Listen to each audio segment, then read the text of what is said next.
Hey, welcome to another edition of Mississippi Stories. I'm your host, Marshall Ramsey. I'm editor-at-large and editorial cartoonist for Mississippi Today. By the way, check out our great coverage at MississippiToday.org. Our guest today, somebody, I bumped into not long ago when I was speaking at a Rotary Club. That was really a lot of fun, and got invited to come be able to moderate a panel at her conference. And so that was fun, but I got to learn a little bit about her, but also about the great company that she works for and the difference that they're making in Mississippi. And with us today is Janet Parker. Janet's the Director of Business Development and Marketing at Innovate Mississippi, and is, like I said, kind enough to join us today because yesterday, literally 24 hours ago, she was running around like crazy in the middle of the annual Conference of Technology Innovation that she oversees, and did a great job. It was a fantastic conference, but I do appreciate you being here today because I know anybody who puts on a conference usually has to go like lay in a hot bath for about a week afterwards. So the fact that you're even vertical is amazing. You oversee the marketing, corporate fundraising functions, and the ultimate goal of working with partner organizations and companies to grow Mississippi's innovation ecosystem. And of course, the state economy in turn. You are a Mississippian by choice.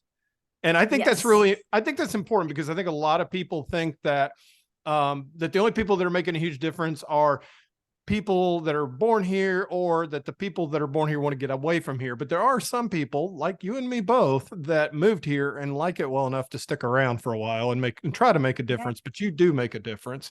By the way, in your past lives, you've had a lot of cool jobs. You were the vice president for public relations at Maris, West and Baker Advertising, and you were a business consultant and communications coach. Oh, I ought to hire you after my performance today. You don't need me. you had Fortune 500 clients. I love this. In U.S., Canada, and Trinidad. Now, we're going to have to dive deep into the Trinidad part. It sounds like somebody wanted a vacation maybe thrown in there, but we're not going to bring that up. That's pretty cool. And if you ever, I know a lot of you were like going, I've seen her somewhere. Well, you were the host of the Emmy-Award winning TV show, Mississippi Outdoors on MPB.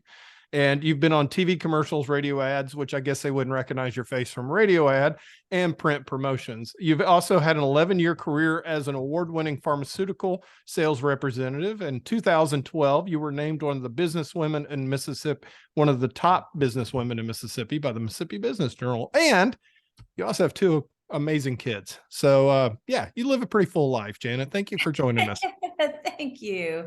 Wow. Thanks for that introduction. Yeah, no problem. I forgot about all the things that I've done. I didn't even remember I did all those things. Isn't that weird? I mean, those moments when you're beating yourself up and you go back and you look at your resume and you realize, okay, I get why I'm tired now, but it's, yeah, I've done more than I thought. Yeah. Hey, yeah. Thank you so much for all you did for the conference yesterday. You were fantastic. You as moderator, I knew you do a great job. You always do. But you really brought it home for all of us, and made it, you connected the dots really great. You did a fantastic job. So thank you. I am terrible at connecting dots. I don't know why. I'd like to think I'm good at drawing, but I've never been good at connecting dots. So thank you. That's a huge compliment. I didn't even know I made a pun there. So you did. I loved it. And thank you for not making me draw the door prize, because I'm terrible at drawing, right? There you go. Right. You see, I almost made you laugh. Yeah, there. that was good. I got dad jokes all day long. Now I had on the stage with me, I had Microsoft Tech Sparks, Matt Adamczyk, and John Atkinson from the Idea Village down in New Orleans. Yeah. Now Matt's from Green Bay, but Matt is from New Orleans. It was really interesting hearing them about building an innovation community outside of a traditional tech, like, Silicon Valley or Austin or someplace where you think that, innovators or entrepreneurs are going to want to go.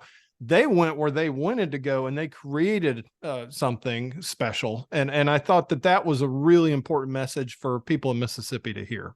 Yeah, no, I think we think of ourselves, we don't think of ourselves as a tech state. Yeah. We don't think of, when you think of technology, you don't think of the Delta or, but really technology is everywhere. Technology is in farming. We've got a company called Shovel Solutions that we work with that have created a platform to move, to track and move dirt as part of a construction company. So really, technology is in everything. You've got Blue Tech down on the coast. So we really are a technology state. And there's really a lot of opportunity for innovation and for growth here.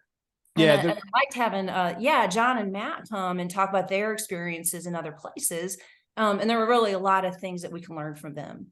I was very fortunate to speak at the conference on the front porch in plein air a couple weeks ago, and I was on with John T. Edge, the writer and television producer now for the SEC network, does a food show with him.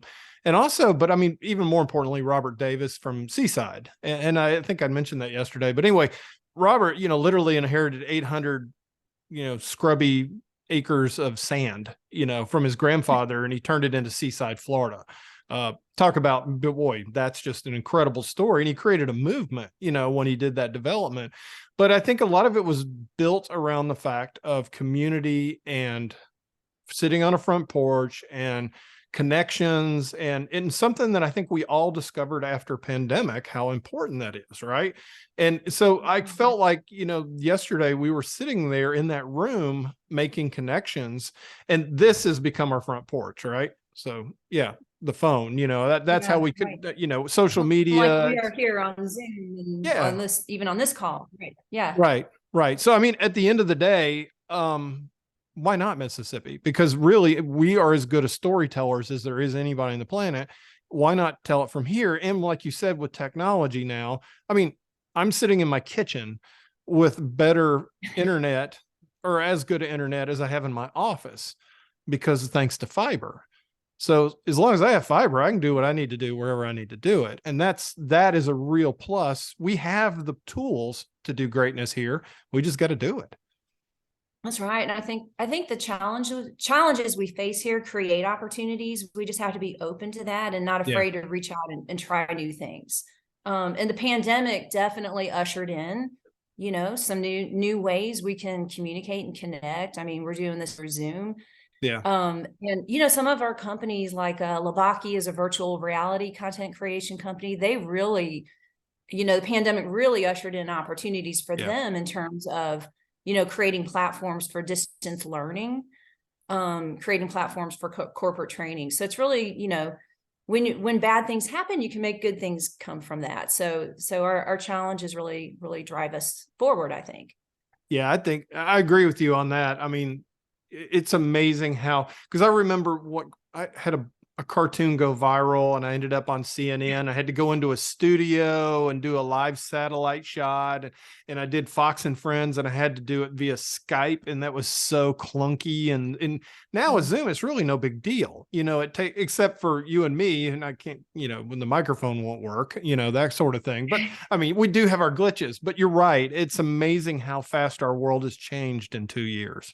Right. Well, I will take blame for the microphone issue, as we talked about earlier. You have conference brain. You literally just put on a huge conference. Yeah. So you were totally excused on that. So, although I got at least 10, 11 hours sleep last night, so I have no more excuses. Oh God, that's one of those you wake up and you don't know where you're at because you slept so long. You're like, what planet am I on? What happened? Where am I? Yeah.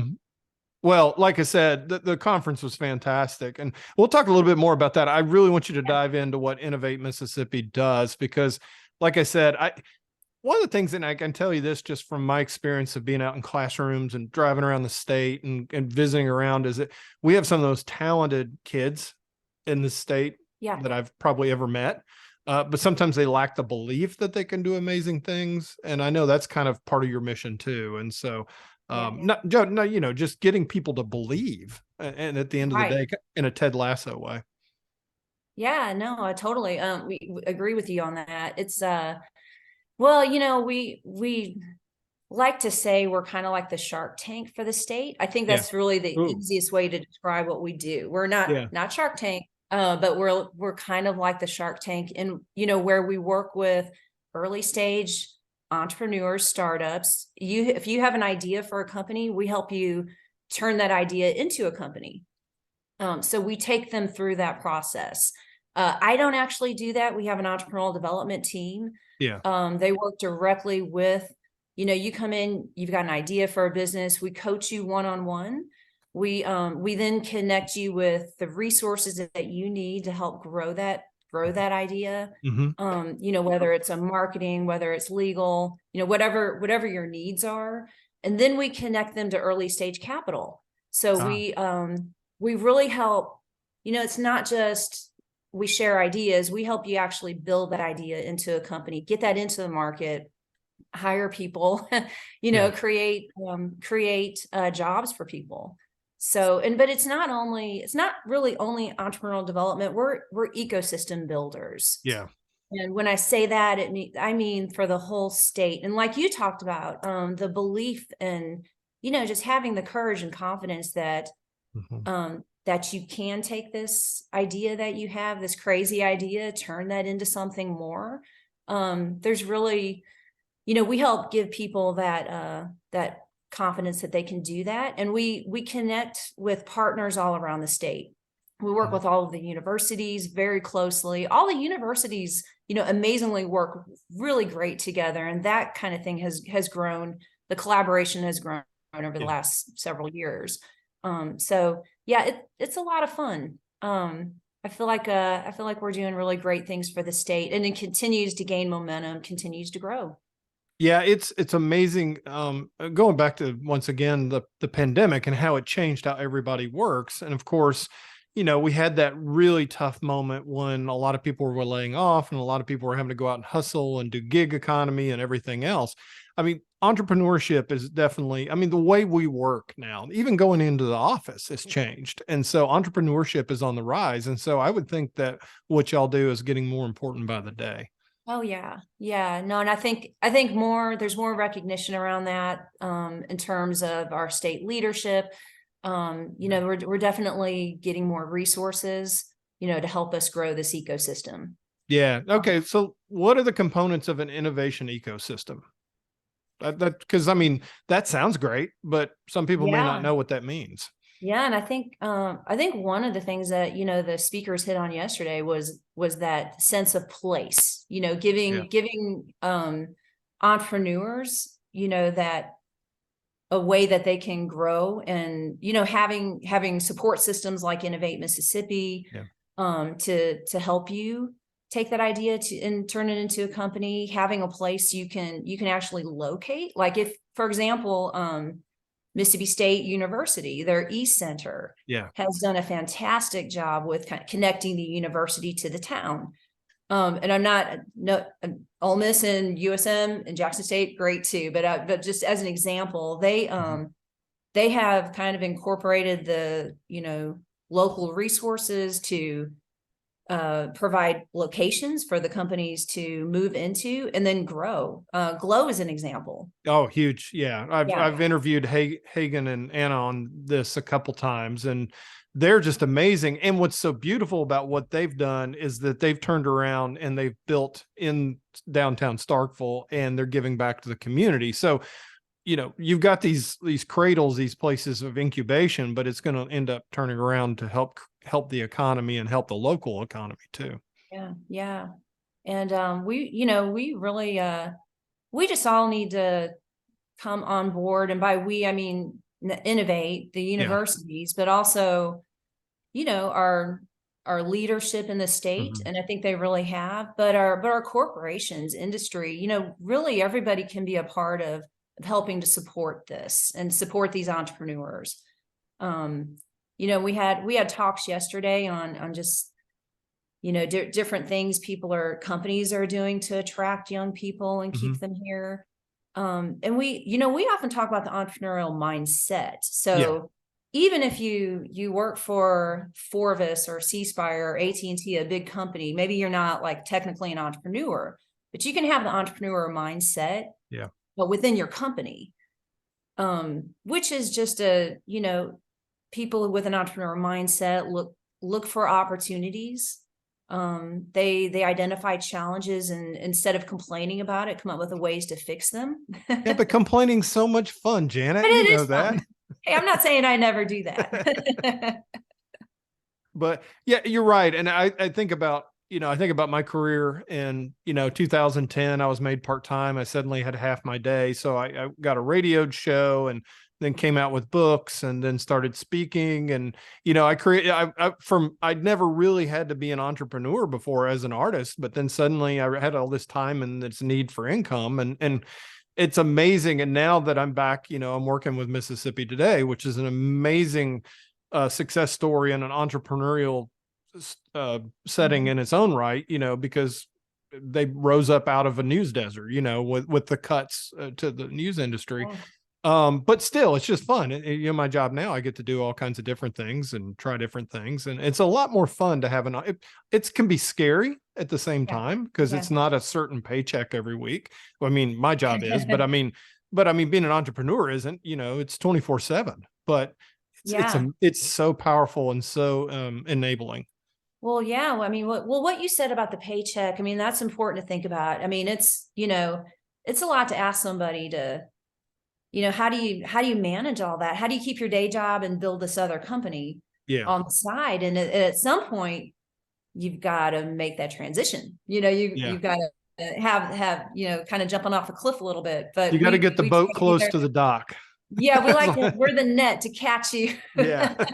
So, that's where, the component of building that ecosystem of providing early stage capital is so important for these companies, to give them that ability. One thing we've done this past year, we launched a program called Co-Builders. And it's actually our first accelerator that we've done in a cohort-based accelerator. We're kind of virtual accelerator doing one-on-one, but this was the first cohort-based accelerator program we did. And what that means is we were able to provide startup seed capital for the companies that were invited to participate. But it wasn't just us. We had 7 partners around the state. So, one of our challenges we are state-based, but we're located physically in Jackson.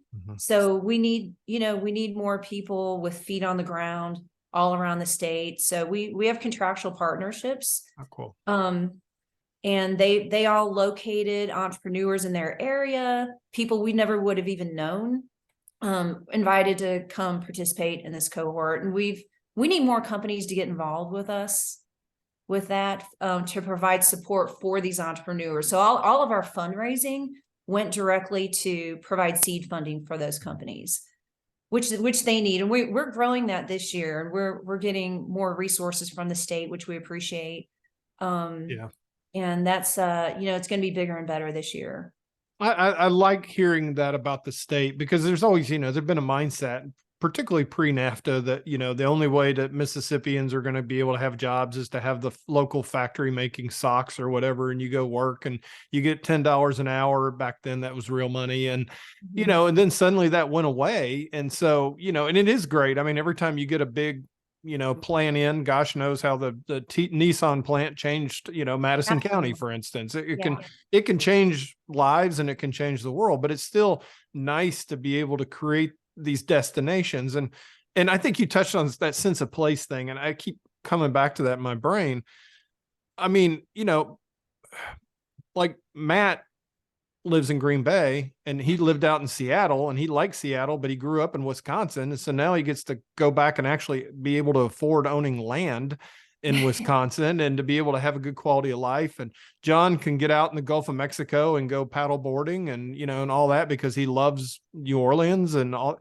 And, the same thing here. If you love Oxford, you can go, do a startup in Oxford. Or if you love, like, Hagen and Anna, you love Starkville, you can do Starkville. So that whole sense of place and being able to have that is great.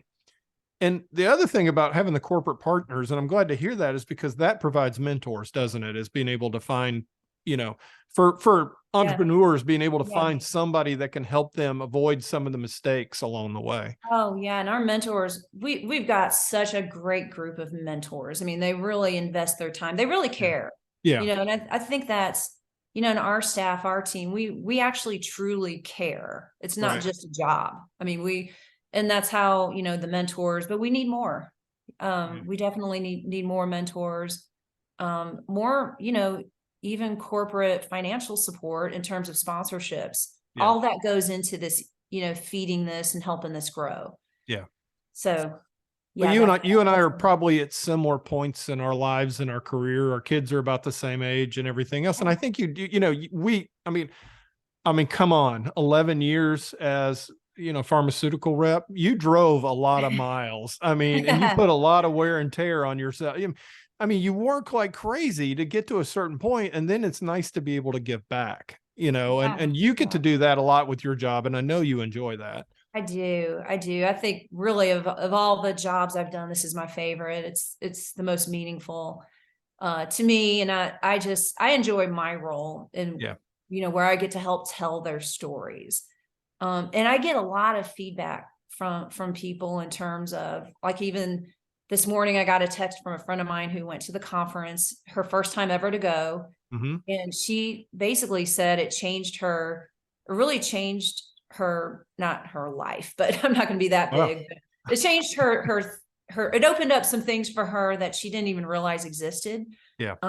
And she made some, connections with the networking that truly are meaningful. And she felt inspired that maybe she could be a CEO of a startup, maybe she could do this, that's what makes my job fun. It's when I hear people telling stories of those connections that they made, being inspired, having opportunities that they wouldn't otherwise have had. Yeah. So that's what Good. inspired me. No, I mean, that thing after your 11-hour slumber, wake up and you get a text like that does make you feel good, Yeah. that you're making a difference. But it is fun. It is, it's amazing because, like I said, when I was 20 something years old, man, I was turning and burning trying to get to where I am today. And now that I'm where I am, love it. Yeah. But I mean, it's nice to be able to help a few folks along the way. Not that I do that, mind you, but it's still fun to do. Well, you do. You definitely do. Now, I wasn't fishing for a compliment. But on I know that you one, still, I know you're still 20. I know you haven't, you're 20 now. So no, I just drink formaldehyde. That's the only thing. That's the only thing that keeps me even anywhere near looking young. But you look back on your career and your previous jobs, and I mean, I feel like that we need to do the superhero origin story on you here in a minute. But I mean, you look back at all the different things you've had and all the different jobs you've had. Do you feel like that they all kind of prepared you for this job? Oh yeah, absolutely. And I don't know, I didn't plan it that way. That was just things. You just go through life and opportunities present themselves and you move in that direction. It's not necessarily what I planned. I grew up in the Midwest. I never planned on living in Mississippi. That was not part of my dream was to live in California, which I did. Yeah. But here I am and I love it. I mean, who knew? I just, you don't always know what you want until you have it. Right. Yeah. When did you move here? What year? I moved here in 92. So you're a little ahead of me. Yeah. Yeah. How long have you lived here? I moved here in 96 from California. Oh, okay. Yeah. So that was a little bit that gave me a brain freeze a little bit going from California to here. I forgot that you lived where in California were you? San Diego. Okay. Yeah. Beautiful. Yeah. I lived in San Francisco, but oh, you were in San Francisco? A year. I was in San Francisco for a year. Nice. I intended that's where I was going to live. Yeah. After I moved there, but then here I am. Yeah, you are here, and you came here, and of course you've stayed here. So I mean, you're raising your kids. You've raised your kids here too, and that's a big part of it. You don't really want to rip up and move and kids, but I think you found a community here too, didn't you? Oh yeah, no, no, definitely, and raise my kids here, and they're happy and grounded, and it's been just the best place to raise a family. Yeah. I think in talking about all these things and our sense of place. We have to look in Mississippi what we do have to offer. I mean, we always think of ourselves as 50th and everything and at the bottom, but we're not. Mississippi is the best kept secret. That's what I've always told my friends. Well, why are you still there? I'm like, this is my home. My friends have become like family, my church family, this the connections that I've made here. I mean, this is home. And, I couldn't have picked a better place to raise my kids. Oh yeah. Yeah. I agree. No, I mean, yeah, no, I do. I've said, we, Amy and I have always talked about what it'd been like actually raising our kids in San Diego, and that would have been hard. They'd been different. They've probably been surfers, but, it'd been a little different, but I mean, like I said, we grew up in Atlanta, so it wasn't that, that it's only 400 miles instead of an airplane trip, but you're right. And I think that, it's the things that I love about the place, but even the stuff that drives me nuts that makes me want to stay here. And I know you probably feel that way too, because you want to see it become better. Yeah, yeah. But I mean, everywhere you go, it can be better. I mean, um, place is really what you make it. So, Yeah, that's true. California had its ups and downs for sure. I Yeah, mean, cost of fires, living. earthquakes, Yeah, the usual stuff. it is so expensive. I couldn't even afford to enjoy myself. Living here, you can do things. You can travel, you can go out to eat. Yeah, but they got In-N-Out Burger in San Francisco. I will say Yeah. that. So but you're right. No, it was like every time we would go to a diner, we went there last year for our vacation, and we every time we go to a diner, something, it was like $200 bill. And we're just like, and we came back and we go eat one local restaurant here, and it's half that. We're like, it's good to be Yeah. home. I know I had a rude awakening when I moved there and I had to pay to park to go to the grocery store. That's That was rude. like, Yeah. what's going on here? That's very rude. And on top of It that, was very rude. Yeah. How dare they? yeah, exactly. No, they told Yeah. us at the airport, don't leave anything in your car. Somebody will break out the window. And we're like, yeah, whatever. And we were like driving through downtown, and half the cars had broken out windows. Well, they weren't lying. They weren't lying. So Okay. yes, Mississippi's got a lot of good things going on. And like I said, with technology and and on top of that, there's some really great innovation going on in Mississippi. Tell us some of the success stories that you've come across. Yeah, there's so many, and a lot of them come from people that maybe weren't from here that moved here and identified, a need in the marketplace based on a personal Yeah. issue or need. The Skin Consult is one of our companies that comes Mm. to mind. They're the two founders were not from Mississippi. They moved here, Mm-hmm. had some skin issues as a result of the different climate, and came up with an idea to searching for solutions for that, couldn't find a solution, so came up with their own solution and created a marketplace for skincare consultation. Yeah. In the process, they pivoted their company to focus more, from a consumer market to a professional market, dermatologist and spas. So that's pretty cool to, you come in with an idea and it might not be where you end up. Right. So, being flexible enough to change and pivot. And that's kind of where our coaching process and the mentors came in to help them, Yeah.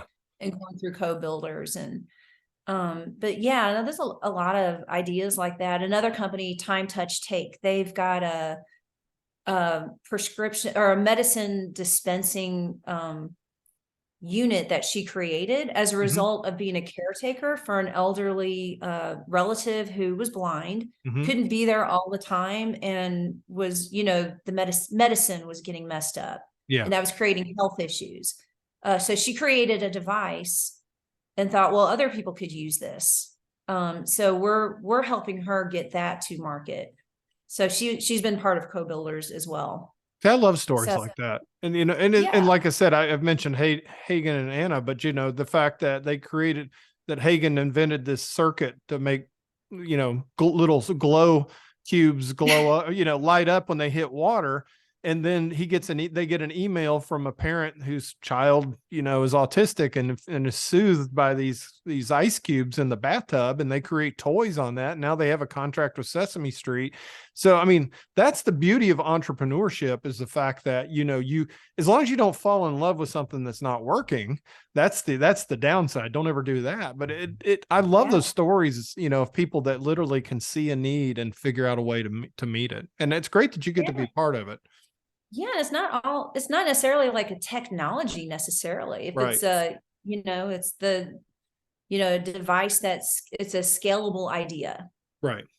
So not, it doesn't have to necessarily, but I guess Glow Cube that started as more of something A fun for novelty. parties. You Yeah. put in a drink, yeah, you put in a drink, it lights up, and then really escalated, into something huge. And we're just thankful they stayed in Mississippi. Yeah. That's another goal. We try to, when we're connecting them to early stage capital, we try to connect them to Mississippi based investors or regional even. But we're trying to, in the hopes that that will help keep them here. You know, it's, some of them grow and they move away, but that, and Yeah. that's fine. And that's great. We want them to be successful, but ideally they stay here. So we keep working on that and building that. Which, you know, I mean, you're talking about that and you want them to stay here. And obviously, I mean, I think, you know, creating that sense of place in a community. And I think this is a really important letter. I talked a little bit when we were at Main Street, Mississippi. I was speaking at one of their conferences. And you think about towns, and what do you think are some of the things that a town needs to do to help create a sense of place that makes them attractive to a young entrepreneur? Yeah, that's such a tough question. I mean, number one, being home usually is probably the number one draw, because a lot of people like to go home. Yeah, But that's true. That's just the $1 million question. I think that's what we're all trying to figure out. What can we, you know, how do we make it a place people want to come, stay, you know, when they graduate and they want to stay here. You know, Oxford has done a fantastic job, I think, of, you know, creating things that, you know, to make an entrepreneur want to stay there, you know, creating activities and things that are fun. The coast has, you know, with the Southern, everything they're building with blue tech down there, they're creating jobs. They're creating, you know, opportunities for folks to live there. And there's a lot of things to do. And, you know, I think that's just something we continue to work on here. You know, Jackson, how do we make this a place people want to live? right. People want to, you know, how do we build a community? I think Fondren, you know, with the arts, you know, and all the interesting restaurants and things there helps a lot. Nashley Cephas, who is someone I'm sure you've heard of, we're really proud of, Mississippi native, works for Amazon now, was part of a startup that was bought by Amazon. She's kind of back and forth between Atlanta and Jackson, but has really given back to her community that supported her. So they're building that tech district, and it's a long-term plan. You know, none of these things are going to happen overnight. But I think it's something like 800,000 square feet over there on Gallatin Street. She's bought all those buildings. It's going to renovate it and turn it into a mixed use area with residential, commercial. There's a maker space. You know, those are the kind of things that we need to invest in to attract people to stay here. So. Yeah, I was interesting. You know, Robert Davis was talking about a lot of that when he was talking, you know, doing his speech. And, you know, he was saying too, that the interesting thing about university towns is that not only are they attracting entrepreneurs because they have the infrastructure and, like you said, the resources, you got the entrepreneur centers that, you know, that are so strong, but you also have they're also becoming magnets for retirement too.